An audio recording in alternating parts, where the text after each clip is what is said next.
Assalamualaikum warahmatullahi wabarakatuh. Perkenalkan, nama saya Syulamelia Febriana dengan NIM 2012-2249 akan menelaah Kitab Ta'lim Muta'alim sebagai tugas telaah pendidikan, di mana saya akan menelaah di bab 2 yaitu Faslu fi niyati fi hali ta'lim, yang artinya niat dalam mencari ilmu. Tsumma la budda lahu minan niyah fi zamani ta'allumil ilmi idzniyatu hiya al-aslu fi jami'il ahwal liqaulihi alaihi salatu wassalam innamal a'malu binniyat. Hadits shahih. Yang kita tahu bahwa setiap pelajar harus menata niatnya ketika akan belajar, karena niat adalah pokok dari segala amal ibadah. Nabi bersabda, semua amal itu tergantung pada niatnya. Jadi di sini jika kita ingin belajar, maka kita harus menata niat kita terlebih dahulu. Apabila ingin mencari keridhaan Allah, maka niat kita juga harus benar.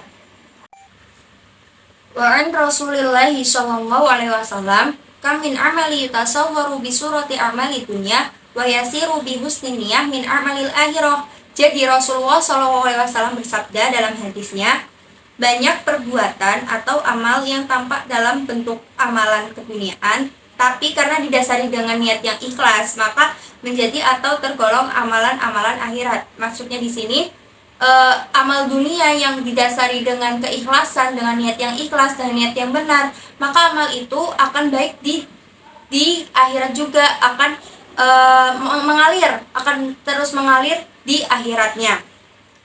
Wa kam min amalin yutasawwaru bi surati amalil akhirah tsumma yasiru min amalid dunya bi su'in niyah. Sebaliknya, banyak amalan yang sepertinya tergolong amal akhirat kemudian menjadi amal dunia karena didasari niat yang buruk atau tidak ikhlas. Maksud di sini udah benar-benar kita niat, udah benar-benar kita ingin mengerjakan sesuatu, tetapi tidak dengan didasari dengan niat yang ikhlas, maka amalan itu hangus, tidak ada apa-apanya, tidak akan ke bawah, tidak akan mengalir juga di akhirat. Wa yambahi ayyan wiyal muta'allimu bi talabil ilmi ridallahi ta'ala wad darul akhirah wa izalatal jahli an nafsihi wa an sairil juhali wa ihya'id wa ibqa'al islami fa inna baqa'al islami bil ilmi wa la yasihu zuhdu wat taqwa ma'al jahli. Wa ansyada Syekh Al-Imam Ajal Burhanuddin Shahibul Hidayah syiar li ba'dihim fasadun kabirun alim mutahattiku wa akbaru minhu jahilun mutanassiku huma fitnatan fil alamina adimatan liman bihima fi dinihi yatamassaku. Jadi niat seorang pelajar dalam menuntut ilmu harus ikhlas, harus didasari dengan keikhlasan, mengharap ridha Allah, mencari kebahagiaan di akhirat, menghilangkan kebodohan dirinya dan orang lain, menghidupkan agama dan melestarikan Islam, karena Islam akan tetap lestari kalau pemeluknya atau umatnya berilmu. Jadi ada doa, ada salah satu doa sebelum kita belajar sebaiknya kita berdoa, nawaitu ta'aluma liridallahi ta'ala wal izalatil jahli wa nu'asi wal kasali wa naumi wa iyya'id. Kita memohon kepada Allah kalau kita itu niat belajar. Nawaitu ta'aluma, kita niat belajar liridallahi ta'ala, karena ridha Allah, karena dengan jalan Allah, dengan niat keikhlasan. Wal izalatil jahli, untuk menghilangkan kebodohan, wa naumi, dan ngantuk, biar kita tuh belajar tidak ngantuk, wa iyya'id, kayak kehidupan dunia yang tidak penting lah, intinya kayak gitu. Kemudian zuhud dan takwa tidak sah tanpa disertai ilmu. Jadi takwa sama zuhud itu tidak sah apabila tidak disertai ilmu. Syekh Burhanuddin menukil perkataan para ulama berikut, orang-orang yang tekun beribadah tapi bodoh, bahayanya lebih besar daripada orang alim tapi durhaka. Keduanya adalah penyebab fitnah di kalangan umat, yaitu bagi orang yang menjadikan mereka sebagai panutan dalam urusan agama. Jadi orang-orang yang tekun beribadah, orang-orang yang tekun beribadah tapi bodoh, bahayanya lebih besar daripada orang alim tapi durhaka. Tuh loh teman-teman. Wayan wiya bihi syukra ala ni'matil akli wasihatil badani walayan wiha bihi ikbalan nasi wala istijlabah hutamid dunya wal karomata inda sultan wa ghairi. Dalam menuntut ilmu juga harus didasari niat untuk mensyukuri nikmat akal dan kesehatan badan. Jangan sampai terbersit niat supaya dihormati masyarakat untuk mendapatkan harta dunia atau agar mendapat kehormatan di hadapan pejabat atau lainnya. Jadi dalam menuntut ilmu itu niatnya dengan niat yang baik, seperti dengan mensyukuri, ya Allah terima kasih sudah memberi sehat badan, sampai saya itu masih bisa belajar gitu. Jangan berniat dalam kemaksiatan yang gimana ya, yang contohnya begini, saya niat dalam belajar tapi niatnya itu saya ingin dihormati sama orang-orang, bukan karena niat baik, malah niat buruk. Maka yang niat buruk tersebut udah diniatin nih mau belajar, udah niat baik-baik, malah ada niat yang buruk, ditambah niat yang buruk, maka amalan akhiratnya tidak menjadi amal akhirat, jadinya amal dunia gitu. Kemudian qala Muhammad ibnul Hasan rahimahullahu taala, law kana an-nasu kulluhum abidi la a'taqtuhum wa tabarra'tu an walaihim. Muhammad bin Hasan berkata, andai kata seluruh manusia menjadi budakku, pasti akan ku merdekakan semuanya dan akan ku bebaskan diriku dari wala atau loyalitas mereka.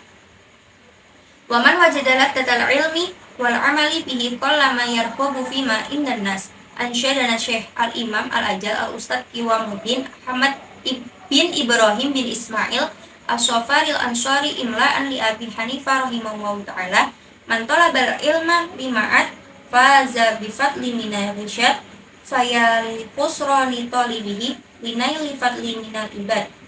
Barang siapa dapat merasakan lezatnya ilmu dan nikmatnya mengamalkannya, maka dia tidak akan begitu tertarik dengan harta yang dimiliki orang lain. Jadi orang yang sudah menikmati ilmu, udah merasakan lezatnya ilmu, maka godaan-godaan syaitan seperti harta atau niat dengan buruk itu tidak akan terpengaruh baginya.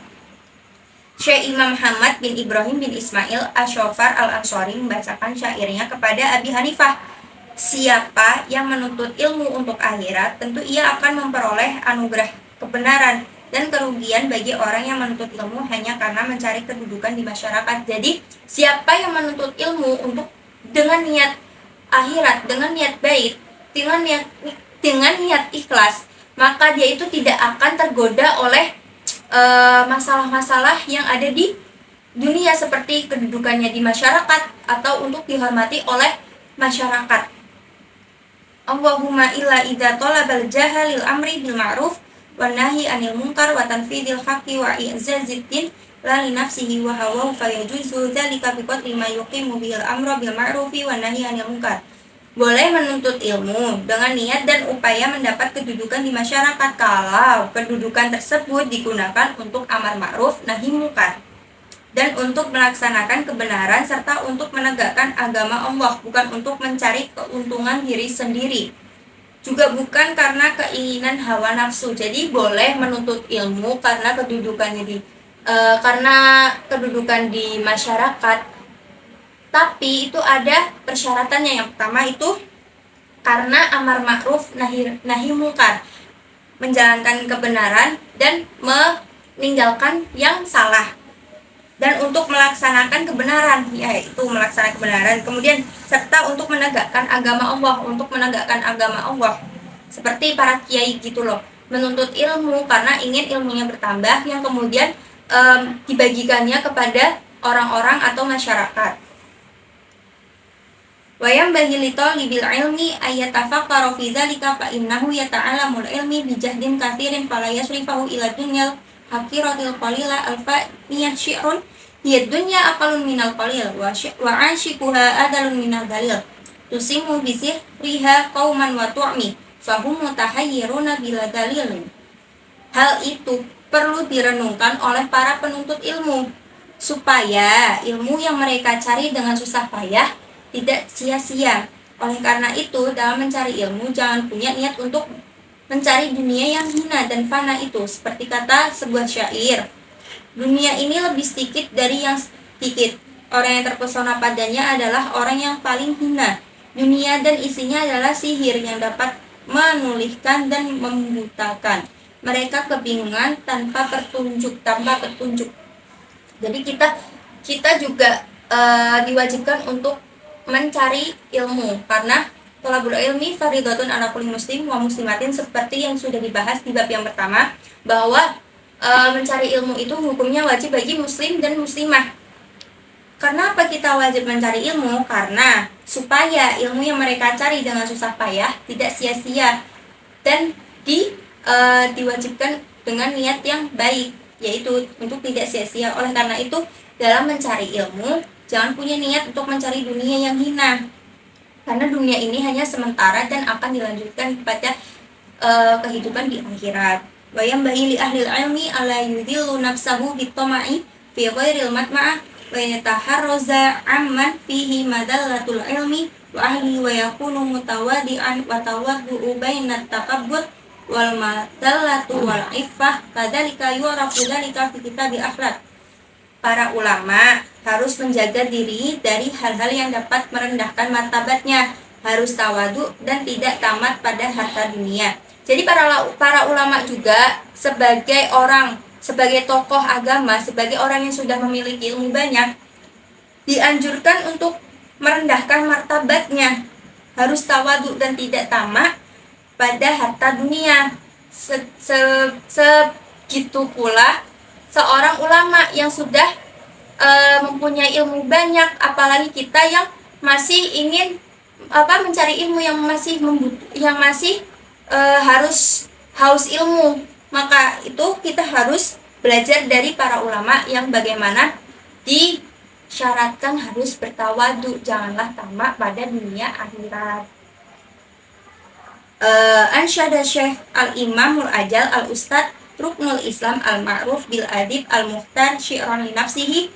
Al-Ustad Ruknul Islam yang lebih populer dengan sebutan Al-Adib mengalunkan gubahan syairnya, yaitu inna tawaddu'a min hisalil muttaqi wa bihtaqiyu ilal ma'ali yartaqi wa minal ajaibi ujbun man huwa jahil fi halihi ahwa sa'idu amisyaki am kaifa yuhtamu umruhu awruhu yauman nawa mutasafilun aw murtaqi wal kibriya uli rabbina sifatun bihi makhsusatun fatajannabanha wattaqi. Menurut Ustadz Ruknul Islam, bahwa tawadu adalah salah satu tanda atau sifat orang yang bertakwa. Dengan bersifat tawadu, orang yang takwa akan semakin tinggi martabatnya. Yang aneh adalah ujubnya orang yang tidak tahu keadaan dirinya, apakah ia termasuk orang yang beruntung atau orang yang celaka, atau bagaimana akhir umurnya, atau apa tempat kembalinya pada hari kiamat kelak, ke neraka atau surga. Sifat sombong itu merupakan sifat khusus Tuhan kita, maka hindari dan takutlah bersifat demikian. Qala Abu Hanifah rahimahullahu li ashabihi azimu ama imakum wa wasi'u akmamakum wa innama qala dzalika li alla yustakhaffa bil ilmi wa ahli. Abu Hanifah berkata, besarkanlah surban dan lebarkanlah lengan baju kalian. Beliau berkata demikian agar ilmu dan orang yang berilmu tidak diremehkan. Wa yambaghi li talibil ilmi ayyuhasila kitabal wasiyatil lati katabaha Abu Hanifah li Yusufa ibni Khalid as-Sumti inda ruju' ila ahlihi. Yajiduhu mayatlubuhu wa kana ustaduna Syekh Al-Imam Burhanul A'immah Ali bin Abi Bakrin qaddasallahu ruhahul aziz amaroni bi kitabatihi inda ruju' ila baladi wa katabtuhu wa la budda lil mudarrisi wal mufti fi muamalatin nas minhu. Para pelajar seharusnya membaca kitab wasiat karangan Abu Hanifah yang dipersembahkan kepada Yusuf Khalid As-Sinti ketika ia kembali kepada keluarganya. Kitab tersebut juga sangat perlu dibaca oleh para pengajar atau guru dan para pemberi nasihat. Begitu kata Syekh Imam Ali bin Abi Bakar rahimahullah. Jadi di buku telaah ini Intinya, menyuruh kita dalam menuntut ilmu itu harus diniatkan dengan benar, dengan ikhlas, dan jangan diniatkan untuk semata-mata penghormatan orang lain kepada kita, karena dengan niat ikhlas maka niat di dunia akan menjadi niat di akhirat pula. Dan apabila niat kita tidak ikhlas, maka amalan di akhirat itu tidak akan kita dapat. Yang kita dapat hanya amalan di dunia. Dan di kitab ini menjelaskan bahwa tokoh saja dianjurkan untuk bertawadu dan tidak sombong terhadap harta dunia. Maka dari itu kita juga harus memiliki sikap tawadu dan tidak sombong, tidak tamak pada harta dunia. Karena kita sebagai manusia, juga sebagai manusia biasa, tidak sebagai tokoh agama atau ulama, kita masih haus ilmu dan masih butuh ilmu oleh guru-guru kita. Maka dari itu, marilah kita berniat belajar dengan niat yang ikhlas. Sekian penjelasan dari saya. Apabila masih ada salah, mohon dimaafkan karena saya juga masih belajar. Terima kasih. Wassalamualaikum warahmatullahi wabarakatuh.